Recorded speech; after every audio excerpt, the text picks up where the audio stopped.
السلام علیکم ورحمۃ اللہ وبرکاتہ۔ گفتگو کے آداب و اسالیب۔ جب کسی فرد کے بارے میں بات کی جاتی ہے تو بہت احتیاط سے کام لینا ضروری ہوتا ہے۔ نظریات کے بارے میں جب بات کی جاتی ہے تو اس سے کیونکہ نئے مضامین، نئی تحقیق، نئی جستجو اور نئے خطوط پر محنت کے تقاضے سامنے آتے ہیں اور اس میں بنی نوع انسان کی بہتری کا عنصر نمایاں ہوتا ہے، تو اس کو تمام لوگ تقریباً قبول کرتے ہیں، ماسوائے ان لوگوں کے جو کسی بھی وجہ سے کسی شخصیت سے متاثر ہوتے ہیں اور اس فرد سے متاثر ہونے کی وجہ سے وہ نئے نظریوں کو قبول کرنے سے تھوڑا ہچکچاتے ہیں، اجتناب کرتے ہیں۔ آج کل ایک ڈیبیٹ ہو رہی ہے امام ابن تیمیہ کے بارے میں رحمۃ اللہ علیہ، کہ انہوں نے کہیں ایرانیوں کو حمر الیہود یعنی کہ یہودیوں کے گدھے یعنی ان کی بار برداری کے لیے کام آنے والے لوگ کہا۔ اس کے بارے میں چند معروضات آپ سن لیں جو میں نے تحقیقاتی اعتبار سے حاصل کی ہے۔ یہ ایک تاریخی، مستند اور علمی تحقیق ہے اور اس کا ذیلی عنوان یعنی ابن تیمیہ کی تحریروں میں منقول عبارات کا اصل ماخذ، سیاق و سباق اور علماء کی رائے یعنی ان کی آراء کیا ہیں، امام ابن تیمیہ کی تحریروں سے منقول عبارات کا جو سورس ہے اس کے حوالے سے علماء کیا فرماتے ہیں۔ تمہیدی کلمات میں عرض کروں گا کہ اسلامی علمی روایت میں اختلاف رائے اور مناظرانہ ادب کی ایک تاریخ موجود ہے۔ مختلف مکاتب فکر کے علماء نے ایک دوسرے کے نظریات پر نقد بھی کیا اور ان کے رد میں کتابیں بھی تحریر کی۔ انہی مناظرانہ مباحث کے نتیجے میں بعض اوقات ایسی سخت عبارت سامنے آتی ہے جو بعد کے زمانے میں شدید بحث کا موضوع بن گئی اور پھر ایک کہہ لیں کہ لمبی چوڑی ڈیبیٹ چل نکلی۔ ایسی ہی ایک عبارت الرافضۃ حمر الیہود ہے جسے شیخ الاسلام کی طرف منسوب کیا جاتا ہے۔ شیخ الاسلام جب میں کہتا ہوں تو اس کے معنی امام ابن تیمیہ ہیں، کوئی خود ساختہ شیخ الاسلام نہیں ہے۔ بعض لوگ اسے اس طرح پیش کرتے ہیں جیسے یہ پوری ایرانی قوم کے بارے میں کہا گیا ہو۔ اس مضمون میں اس دعوے کا تاریخی اور مستند جائزہ پیش کیا جا رہا ہے۔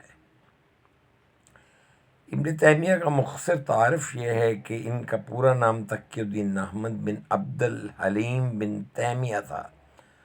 وہ 661 ہجری میں ہاران میں پیدا ہوئے اور دمشق میں علمی خدمات انجام دیں۔ فقہ، حدیث، عقائد اور فلسفہ کے موضوعات پر ان کی سینکڑوں تحریریں موجود ہیں۔ ان کی اہم کتب میں جو کتابیں شامل ہیں ان میں منہاج السنہ النبویہ، مجموع الفتاوی اور در تعارض العقل والنقل۔ خاص طور پر پہلی کتاب جو ہے منہاج السنہ النبویہ بہت معروف ہے۔ ایک یہ مناظرانہ تصنیف ہے جو شیعہ عالم علامہ ہلی کے رد میں، ان کے فکر کے رد میں لکھی گئی۔ دوسری کتاب منہاج الکرامہ ہے جو لکھی گئی، اور منہاج الکرامہ بھی جناب علامہ ہلی ہی کے میرا خیال ہے کہ جواب میں لکھی گئی ہے، if I am not at wrong. اصلی عربی عبارت ابن تیمیہ اس کتاب میں رافضیت کے تاریخی پس منظر پر گفتگو کرتے ہوئے لکھتے ہیں قال شیخ الاسلام ابن تیمیہ، آگے عربی عبارت ہے، میں ویسے وہ عربی عبارت پڑھ نہیں سکتا، تو واصل الرفظ انما کان من زنادقہ من المجوس وکانوا یظہرون الاسلام ویبطون الکفر وکان یغالون الیہود والنصارى والخدا کان السلف یقولون الرافضہ حمر الیہود۔ حوالہ ہے منہاج السنہ النبویہ کا، جلد 1 صفحہ 28 سے 30 تک، اور اس کی تحقیق جو ہے وہ محمد رشاد سالم کی ہے۔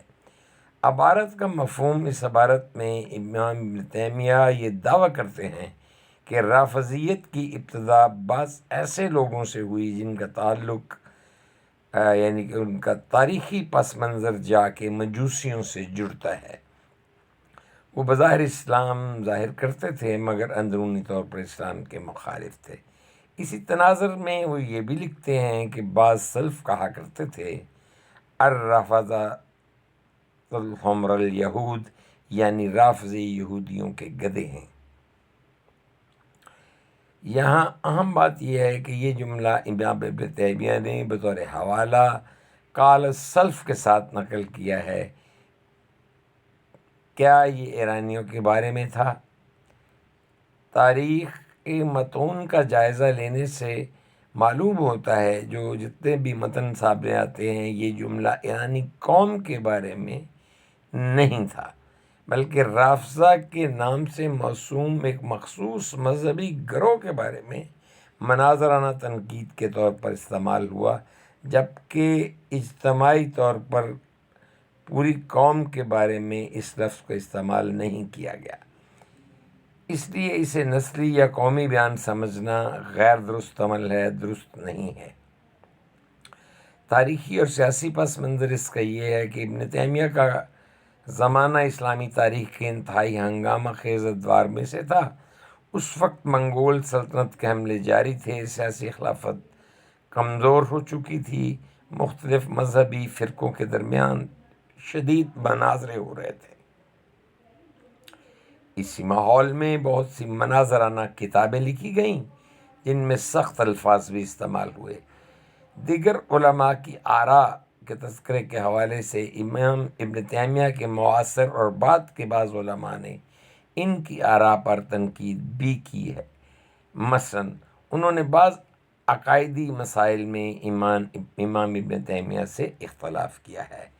اسی طرح مشہور محدث نے بھی بہت سے ایسے ہیں جنہوں نے امام ابن تیمیہ کے بعض نظریات پر علمی تنقید کی ہے۔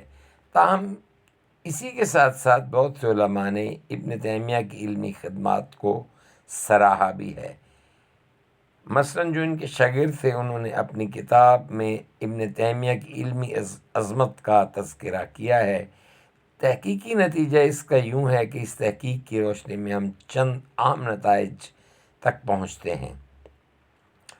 اول، الرافضہ حمر الیہود کی عبارت واقع ابن تیمیہ کی کتاب میں موجود ہے۔ دوم، یہ عبارت انہوں نے بطور قول سلف نقل کی ہے۔ یہ کسی پوری قوم یعنی پوری ایرانین قوم کے بارے میں نہیں بلکہ ایک مخصوص فرقے کے بارے میں مناظرانہ تنقید کے طور پر بیان ہوئی ہے۔ چہارم، اس زمانے کے علمی مناظروں میں سخت زبان کا استعمال ایک عام سی بات تھی۔ اختتامیہ میں یہ ضرور عرض کروں گا کہ اسلامی علمی روایت کو سمجھنے کے لیے ضروری ہے کہ تاریخی متون کو ان کے اصل سیاق و سباق میں پڑھا جائے۔ کسی بھی عالم کے ایک جملے کو اس کے تاریخی پس منظر سے جدا کر کے پیش کرنا علمی طور پر دیانت کے اصولوں کے خلاف ہے، بلکہ اس سے غلط فہمیاں بھی جنم لیتی ہیں۔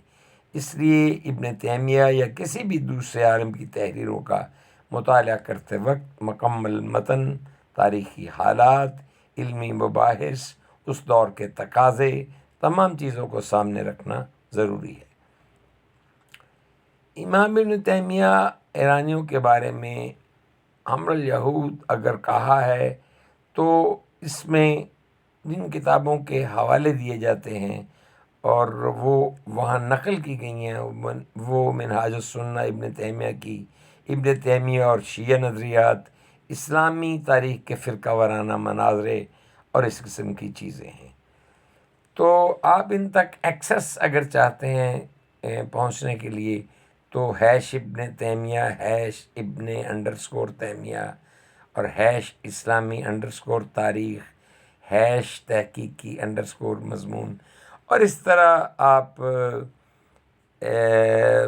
دیگر ریفرنسز سے اس جو ان کی جو علمی کہہ لیں کہ یہ کاوش اور کوشش اور جو بھی انہوں نے کیا ہے یا ان کی رائے ہے، اوپینین ہے جو ایک گروہ کے بارے میں ہے، اس تک آپ پہنچ سکتے ہیں۔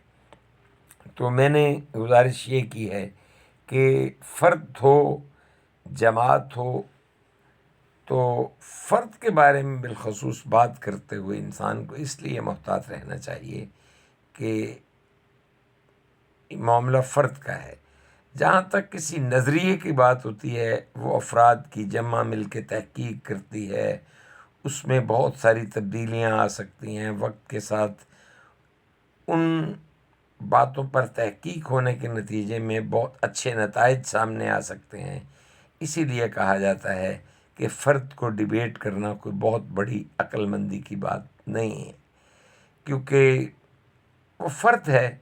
اس کو اگر کسی بات کی آج پوری طرح سمجھ نہیں آئی تو آنے والے دن میں وہ رجوع کر کے سیدھے راستے پر آ سکتا ہے، اور ایسے حالات میں پھر اس آدمی کے حصے میں ندامت اور شرمندگی کے علاوہ کچھ نہیں آتا جو اس کی اس بات کو بنیاد بنا کر اس پر تنقید اور تنقیص کر رہا تھا۔ یہ نامناسب ہے۔ تو جناب، ہم نے امام ابن تیمیہ کی اس بات حمر الیہود کہ یہ یہودیوں کے جو گدھے والی بات ہے، اس کے بارے میں کنکلوڈڈ یہ بات ہے کہ وہ تمام ایرانی قوم کے بارے میں یا تمام جو تشیع ہیں ان کے بارے میں نہیں ہے، یہ ایک گروہ کے بارے میں ہے کہ وہ لوگ جو ہیں وہ یہودیوں کے گدھے کے طور پر ان کا کردار ہے۔ تو بات یہ ہے کہ فرد جو ہے اگر کچھ کہتا ہے تو اس کو بہت زیادہ طول دینا، اس پر کہہ لیں کہ زیادہ سختی اختیار کر کے اس کو دلیل کے طور پہ پیش کرنا، برہان کے طور پہ لانا، یہ کوئی بہت صحت مند عمل نہیں ہے۔ اجازت دیجیے، ابھی ہم آپ کے سامنے پیش کر رہے تھے امام ابن تیمیہ کا وہ متنازع قول جس کی وجہ سے لوگ بہت جزبز ہوتے ہیں اور بات کرتے ہیں۔ کچھ لوگ اگر آج بھی امام ابن تیمیہ کے اس قول سے اتفاق کرتے ہیں تو یہ ان کا ذاتی مسئلہ ہے، اور کسی بھی ذاتی مسئلے کو اجتماعی طور پر قبولیت حاصل ہو جائے یہ ضروری نہیں ہوتا۔